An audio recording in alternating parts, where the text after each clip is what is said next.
y'all, it's Patrina Dixon here. Thank you for making it to another episode of It's My Money with Patrina Dixon and the Money Exchange. I am known as the Money Lady, and you can find me across all platforms at It's My Money _. I'm so excited with the guest that I have here today, Miss Brieanna. What's up, Miss Brieanna? Hey girl, hey, how you doing? I'm well. I'm so excited.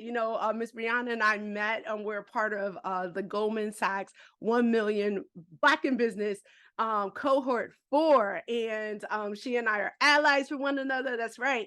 And she is all things systems. She's going to help us learn some gems about what not to do in business. And I'm so excited to have her on. Before we have her jump in, we're going to ask her to tell us a little bit about herself. What's up, Brieanna? Let them know who you are, girlfriend. Yes, so I am Brieanna Lightfoot Smith, hailing from Dallas, Texas, or Arlington, because Arlington's on the map, y'all. The Rangers won the world championship. Like, we out here. We out here. We used to have to just say Dallas, but now people know where Arlington is. I am, like you said, a systems girl. I love coaching moms and women who want to start businesses from home.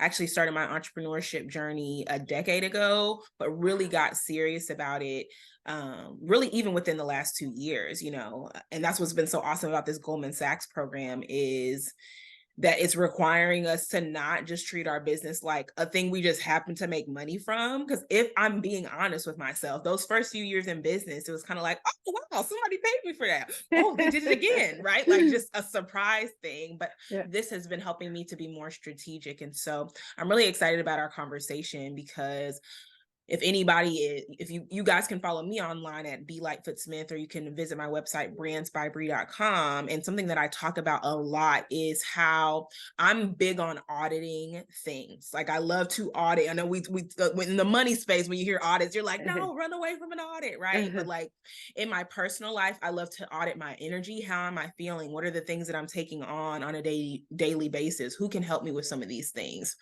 And so I do the same thing in my business. Like, okay, what are the things that are working? What things are not working at all? And I look back in my financial history with my business and realize, girl, you spent a lot of money on stuff that really didn't make difference for the bottom line. It seemed fun, or it was cool, or it was cute, but nobody knew you were spending money on that but you. So I'm really excited to help maybe some aspiring entrepreneurs listening to this, or maybe those who are in the very early stages, avoid some of those pitfalls. And I tell people there's no losses, only lessons, but child, get the lesson now so you don't have to have any financial That's losses. what I'm talking about. That's what I love about this topic, is that there are people that listen to the show that are already entrepreneurs, and you said newer ones, but even people that have been entrepreneurs for some time that are doing what you said earlier, is like just going through the motions and think that that's money that needs to be spent. And maybe it is. We don't know. We're interested to hear the tips that you have to share, but it's also for newer ones, and also for people that are aspiring. So if you are either one of those three, so been in business for a while and can use some assistance, newly in business, or aspiring to be an entrepreneur, this is the episode for you to listen in to somebody that has been there, done that, and sharing with you what can be helpful to you. Now, some of what she's saying may apply to your business, may not. Maybe you need to figure out the pieces that you need that apply to your business. But the bigger message is look back, peel back the onion, and really look at the numbers to make sure that what you're doing is helping your bottom line. And that's what she's going to talk about here today. So Brieanna, if you had to share tip 1, what would that be? Tip 1 on what not to do, if you will. My first tip is not to spend money solely on the external parts of your business, right? Mm-hmm. So here's what I mean. I know that when people get started, they're like, ooh, I need a logo. Ooh, I need a website, right? And listen, I literally developed websites. That was the first half of my business. Like when I first got started, that's what I started doing. But what I find is, if you don't have clarity around what you offer, who you're talking to, you're going to waste money on website development, because even if you get it up and running, typically you're probably going to make a lot of changes within the first 3 to 6 months, and definitely within the first year of having your business, because you're getting more clear on your offering. And we are living in a time where you can get a good old Acuity link or a Calendly, or you can, use tools like Honeybook and Scheduler. And that really can be kind of a landing place for people. people. Also, I am the queen of getting people on your email list. You can start an email subscription situation. I love Flowdesk personally, and they have landing pages. That can be a really great place for you to start while you are testing out your idea and making sure that people are actually going to pay you for it. Because baby, I won't say there's nothing worse, but it is very frustrating to spend thousands of dollars on a website only to get 3 months into it and realize, oh, I actually hate this business. I actually don't like this at all, right? Like, oh, no one even is coming. No one's interested in this. Or, oh, I'm ahead of my time. People don't even need this right now, right? Yeah. So I know it's very easy to focus on the external, and it's kind of like what people do in life, right? They got the new car, they got the new bag, they're going on all these trips, but if you look at their bank account, they're in debt. Yeah. And it's because they're focusing on the visual aspect. And so my number one tip is don't focus so much on the external in the beginning in your business, focus on the internal things. Because I have seen people who maybe have 150 Instagram followers and they have a 7-figure business because they were focusing on the investments that actually help them to make money. And that's a really good point of the messaging, like who you're talking to. Because, a lot of entrepreneurs are, of different ages, different sexes, different ethnicities, all of that. And it's really important how you craft your message and know who you're talking to. And I know, this is a cliche, the riches is in the niches. I know it's called niche, but in the niches.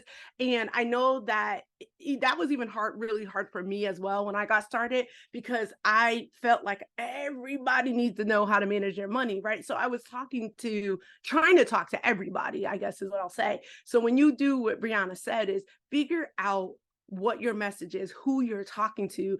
And then once you drill down on that audience, it doesn't mean other people will not hear, listen, and or need or purchase from you, but the people that you're trying to get are going to be the ones that you're talking directly to. So that's a great tip, Brieanna. And what would be your second one? Hey, I hope you enjoyed the show. I just wanted to pop in to let you know the link is below to join our weekly newsletter. It is filled with wonderful information to help you along your money journey.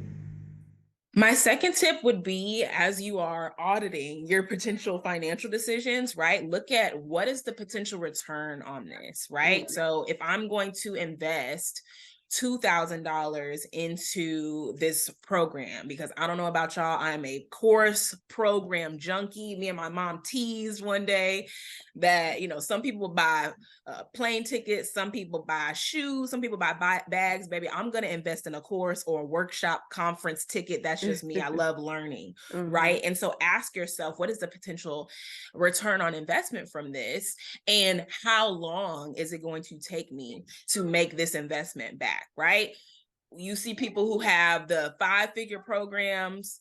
Okay, so if you say you're identifying, I'm going to invest $10,000, how long is it going to take you to make that back? Even if you're saying I could potentially make 100,000, how long is it going to take you to make that back? And what are some of the other financial obligations you have right now? Because assuming you're not paying the $10,000 in full, and let's say they have a payment plan of $1,000 a month for 10 months, well, you just added a $1,000 bill to your regular business expenses. Is that going to put you in the red? Is that going to put you in a position where you're just breaking even? And so is there, even if another program or idea or something comes, maybe you're spent for the entire year, you just spent your growing budget in this one area. And so knowing what your potential return on investment is really helpful, because stuff looks sexy. I don't know about y'all. Like I said, I don't look at certain stuff and be like, ooh, that looks great. Or like, even with food, I think because I worked in digital marketing for a restaurant company, I'm like, oh, that's not actually what that is, or that's been sitting there for 3 days. Like that is not necessarily tantalizing for me, right? But when I start seeing people post about their course and they're sharing the testimonials, I'm like, oh, I think I need to get it. But I've had to say, Bree, what is it that you're lacking? And looking at what, even from I said the financial commitments, but even a time commitment, do you even have the bandwidth right now to enroll in this program? Like, you're already in 3 other group coaching programs right now, sis. So where are you even going to find the time to do it? And if you're be honest with yourself and asking yourself that question, you'll find yourself making more intentional financial decisions in that section. I love that. And I love that you use the word intention and intentional. Because that's what I say to folks. Like, even when I go to conference and I speak, it's like, this is great that you spent the time in the room, but if you don't execute on anything, you just spent the time in the room, right? So you don't want to purchase a course and all that, and then you don't execute on anything from it. Like you felt good about yourself or you're in it, but you're using your words, there isn't a return in your business because you didn't execute on anything that you learned within that course. It's just something that you've downloaded the stuff and you have on your drive where you have the notes in your notebook. But because courses can be really good, especially when you take the ones that you have aligned to what you need in your business, and you actually do what you learned for somebody that has taken it before you. But if that's not what you're going to do, then don't do it to do it, I guess, so that you have some good selfies and some good screenshots from that particular conference. So that's another great tip. Thank you for that one. And then what would be number 3? Number 3 would be to be honest about where you are currently, right? So I just talked about the testimonials from people and how that can be sexy, and seeing, oh, well, this person did this and they were able to. That's okay, y'all. She's a mom. This is real life. This is recording. This is what it goes. So, and this is another thing, be authentic to who you are. So, our babies, and you homeschool too, right? I do homeschool, And 2, she 4, and 6-year-old. homeschools, so they don't know, like, oh, you on the podcast, so I can fill in. That's okay. You're good, girlfriend. I So appreciate it. yeah, But she yes, already gave us 2 gems. Okay, she yes, already gave us 2 gems. Now she's about to give number 3. Let's go. yes. The third one is, when you're looking at the testimonials from other people, whether this be, like I said, the website development, maybe you said, no, it does make sense for me to do this now. I am very clear on my offers. I am clear on my target audience. Or you're saying you want to invest in a course or a coach. I would encourage you to take inventory of the people who these testimonials are coming from, right? And here's what I mean. If somebody has been in business 3 to 5 years and you're just getting started, it may be easier for them to get the type of results of, oh, they had $100,000 launch week, right? Because it's like, well, they were already established when they came into the program. And I think where people kind of not mess up, but kind of get just a little we stumble a little bit, right? Is that we will look and say, okay, I'm going to compare my year 1 to their year 10. Yeah. Because I don't know about you, Patrina, but people that I see who are successful in business, this is not their first business. This may be their 3rd, 4th, 5th business, right? And so if you get into a position where you're like, oh, well, they got these results and I didn't, we'll start taking inventory of what are the other things that are in place at that point, right? I know even for me, I have to acknowledge, okay, yes, she has $1 million business. Guess what? She also is single, she's not married, and she doesn't have any kids. So her time restraints, if you will, look different. Her time flexibility looks different, right? Okay, well, this person got here in this amount of time. Okay, well, they were also able to take 3 months off because they were really wise, worked in the corporate job, saved up their money, and so they just gave everything they had for 90 days, right? Yeah. Like, if we'd be intentional at even doing that additional homework and really even treating potential coaches and programs the same way we would treat just something we buy off of Amazon. Check out, don't just check the reviews, but check who they're coming from. Because I don't know about y'all, I see the people who leave terrible reviews, and if you click on their profile, they leave terrible reviews everywhere. Like, that's just the type of person. Like, they're just in a bad spot, right?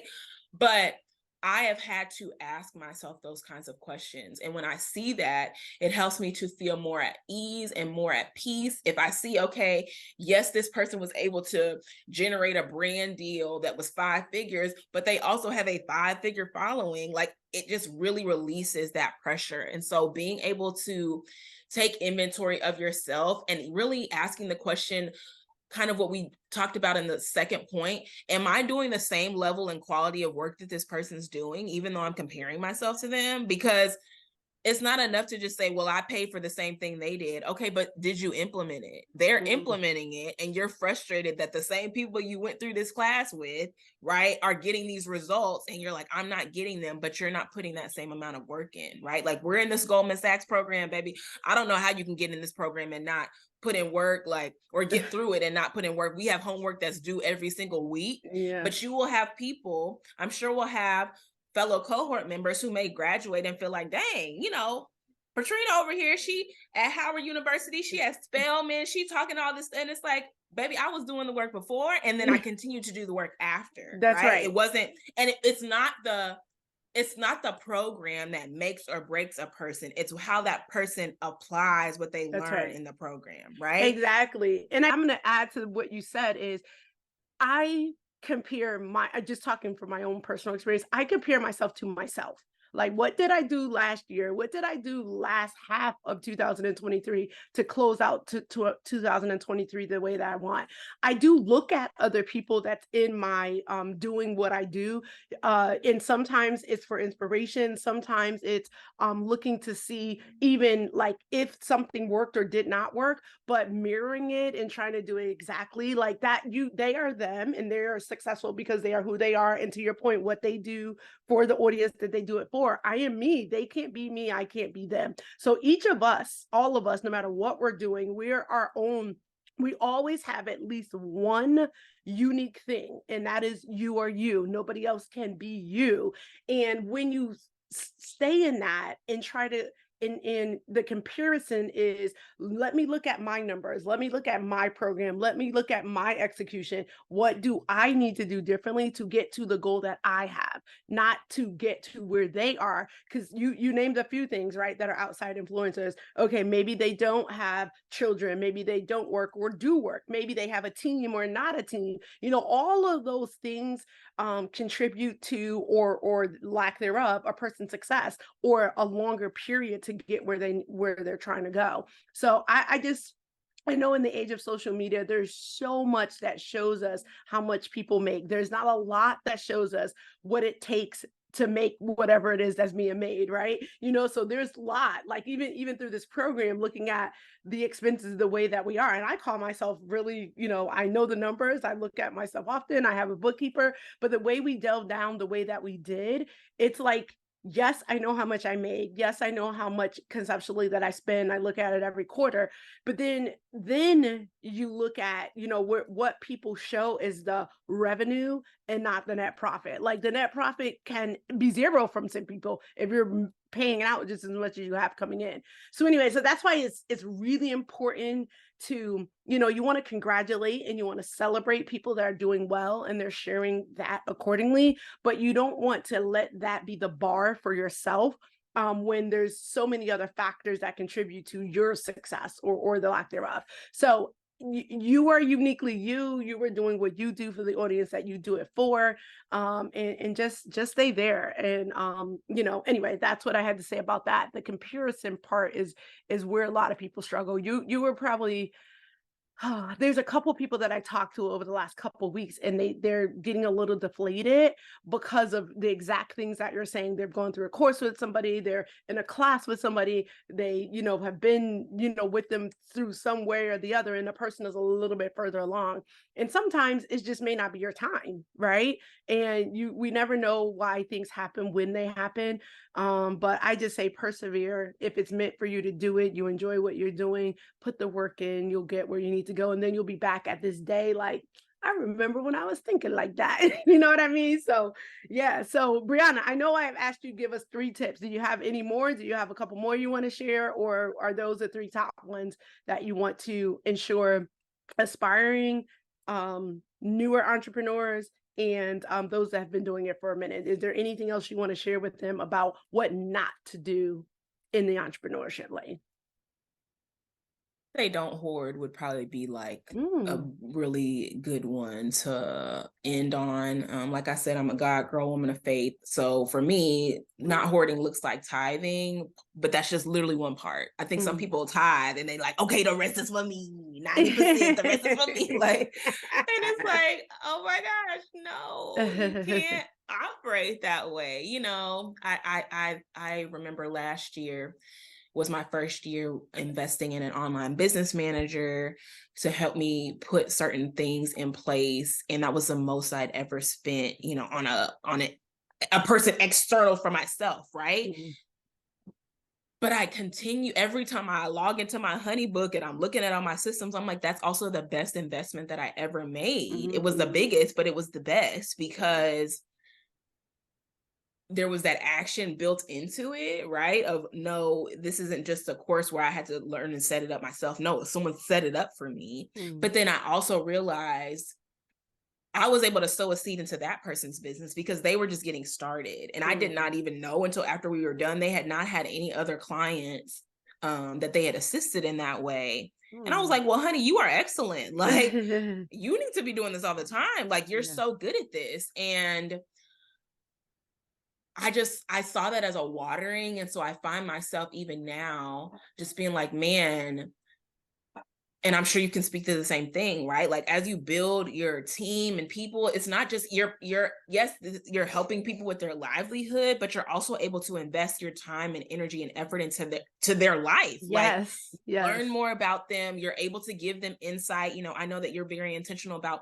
working with younger people as part of your team, right? So being able to give them the knowledge you have at your level of success and they're getting it in their 20s, like you're positioning them well. So I just feel like not hoarding is so important. And even for services, like sometimes it's like, okay, I'm just gonna do this for this person. Like I'm not looking for the immediate, even though we clearly talked about return on investment. Sometimes it's like, okay, it's not going to come in that same way. I've seen opportunities where I will go and help someone out and then someone's coming in there helping me, or I will go and I will do something. And oh my gosh, now this bill that I had maybe is getting taken care of. Or I'm getting like really special pricing. Like there's just all these different things that can come along with being generous, and hoarding comes from a scarcity mindset of like, well, if I give it away, then I'm not going to have any for me. But I can tell you, there's been courses or whatever that I've been like, sis, it's not even like I regretted taking it. It was more so, this just was not the right time. You talked about time and like, you don't even know where your login is, because when you bought it, you were so excited. It was a Black Friday special, right? It was so exciting. They 50% off, but you knew good and well you weren't about to do nothing with that. Like I've had those moments, but I've never invested into other people and been like, oh, I could have just done that myself, right? And I know that that's hard for people to conceptualize, because when we talk about cost of goods sold, right, our COGS, when we talk about all those things, the most expensive thing you're going to invest in is going to be people, financially and otherwise, right? But I really believe in that African proverb that says, if you want to go fast, go alone. If you want to go far, go together. And when you invest in people, even when you invest financially into people, you get your time back. If nothing else, you get your time. I mean, I remember when I brought on a VA, and I was like, all the stuff I'll be running around here trying to figure out, she already did it. Like, it's done. Like, I was like, well, now what do I do? Right. And now, after being in this Goldman Sachs program, I got a whole list of things that I can be like, well, sis, you're not scheduling an email. So here are 5 things you can be working on this week that are going to help your business. But I just want to kind of change the way people look at that, because I know you start doing those profit and loss statements, and you see your salary line or your contractor line, and you're like, this that is a little bit high. But you just have to understand it's good. I want to break down, like, when you say that you hired somebody for Honeybook. So one, tell the audience what Honeybook is, and then how did that person help you in that regard? Because I know some people are listening, may not be familiar with Honeybook, and it's a tool that can definitely help entrepreneurs, depending on where they are and how they can fit that in, because there is a nominal cost associated with that. But tell them what Honeybook is, and then how you had somebody help you that helped your business. Yeah, so HoneyBook is a client relations management tool. I recommend it to all my service providers. I know Dubsado is a real one too. I had Dubsado at one point, but I ended up switching to HoneyBook because the person that I hired to set up my HoneyBook systems, she was using HoneyBook. And so I just remember my onboarding process, which, you know, for my non-entrepreneurs or maybe entrepreneurs who just don't have that in place yet, your onboarding process is literally people's introduction into your business. It's walking them from doing the discovery call to sending a proposal to sending the contract and the invoice and then setting up their kickoff call, right? And I just remember how easy all of that was for me when I started working with her. And I was like, there's a lot of stuff here that I don't have on my end. And some of that may just be user error, right? And then some of it is just, I didn't even have this awareness. And so I had her come in and just set up all of those things for me where from beginning to end, when people like I said, from the discovery call to the kickoff call, all of those things are taken care of on my back end. And that was one of the best things that I ever did in my business. I love it. I love it. And did that person come in just to do the setup, or do you still use them for honey services related to HoneyBook? No, they came in just for the setup. And then I Okay. just was like, all right, I know. And then they showed me what they did. So now I have the ability, even if I need to create, you know, more customized workflows, I know how to duplicate it.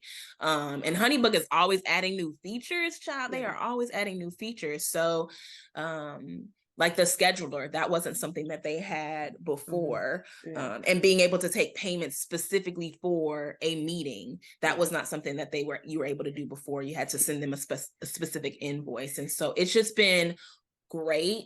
And I will tell y'all as well, we talked about being patient. It was not like, oh, I invested in that last December and by January, like, oh, baby, the stuff was rolling in, right? Like I sent a proposal this summer and was like, oh my gosh, this was so easy because of the stuff we did last December. And so it's literally the same thing, like with planting and gardening physically in the natural, right? Like just when you put something in the ground, it's not going to just spring up the very next day. And don't use, if you don't see the fruit immediately, don't use that as an internal excuse to be like, see, I knew I shouldn't have invested in people. Bree and Patrina telling me to do this stuff and I didn't even get a return on my... Give it some time, sis. All right. Give it some time. Or brother, if you're listening. And so, you know, you've given us 4 gems on, you know, what not to do in business, and then added at the end a resource that one could use. Now, people are probably trying to figure out. So, you know, you told them at the beginning who you were. If some people tuned in later, remind them of who Brieanna is and then where they can find you, and if you have anything going on that they should be aware of. Definitely. So I am Brieanna Lightfoot Smith. I'm a business coach. I am a productivity coach. I am a systems strategist, which is why I could literally talk to y'all all day long about HoneyBook and about even Poplin, which is the laundry service that I use. That's an app. Listen, we can talk systems all day. You can find me at my website is brandsbybrie.com. Brie is spelled like the French cheese, BRIE. You can definitely jump over there and check out Brands by Brie Academy. Inside of, we'll talk about courses though, y'all. And listen, this it's a low cost because you should very easily be able to get your return on investment. If you apply one of the things you learn inside of there, you should have your money back, right? But it's called the Brand Builders Blueprint. That would be a course that I would really encourage even existing business owners to go to, because like I said, it's like an audit of, okay, I kind of just fell into entrepreneurship. We know a lot of things, a lot of businesses happen that way. You weren't trying to do it. People just kept asking you how to make a budget, and then you started helping them. And then they said, well, do you have classes? And it kind of rolled over. So that Brand Builders Blueprint kind of helps you to take a step back. We talk about how to build a business on a budget. We talk about the power of bartering within business, because that is an art that I feel like people have come away from. And I'm like, honey, if you could get a free photo shoot, which is literally one of my experiences, in exchange for mentioning someone on a podcast episode or offering them to come to your in-person events, do that, because that's Yes. $500 you get to keep in your business, Yes. right? So I would definitely encourage you all to check out the Brand Builders Blueprint. I am offering 30% off for all the It's My Money people. So if you put in coupon code IMM at checkout, then you'll be able to get 30% off of any of those courses. Yeah, and you have to give me that link so I can drop it down in the show Yes, notes as I well. will. So Yes. y'all heard Brieanna, Brands by Bree. That's what's up. Now, Brieanna, this is what I ask all the guests before we tune off. You've dropped some gems. You told them where they are. You told them about the academy.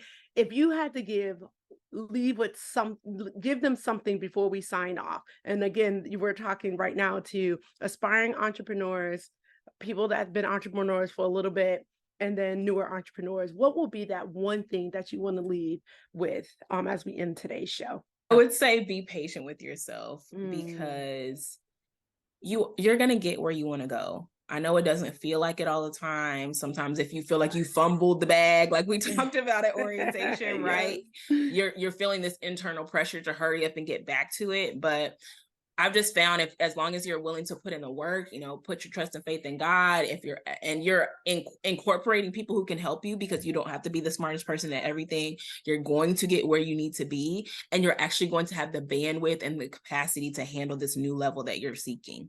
Yes, I love it. Be patient. That is some great advice. You have dropped some gems here today. I've thoroughly enjoyed you. Thank you, my cohort 4 sister and my ally partner. Thank you so much for being here on the show. I appreciate you all for keeping it locked in with It's My Money with Patrina Dixon in the Money Exchange podcast. I always drop links below. You want to check out the links below, even the one for HoneyBook, there'll be one down there below. It's a really good tool to help in your business. It offers a lot. And when you get systems set up right, it gives you time back. And Bree, that's one of the great things that you said. Time back, freedom of your time is really, really important. And to me, that's priceless.